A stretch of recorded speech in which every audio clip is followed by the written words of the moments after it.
ভালোবাসা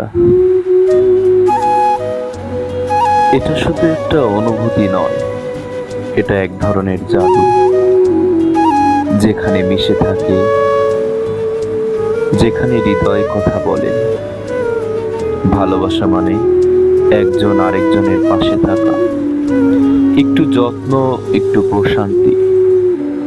তুমি যদি ভালোবাসো, তাহলে পৃথিবীটা আরো সুন্দর হয়ে ওঠে। তাই ভালোবাসো, ভালোবাসতে দাও, কারণ ভালোবাসায় সবকিছুর উত্তর।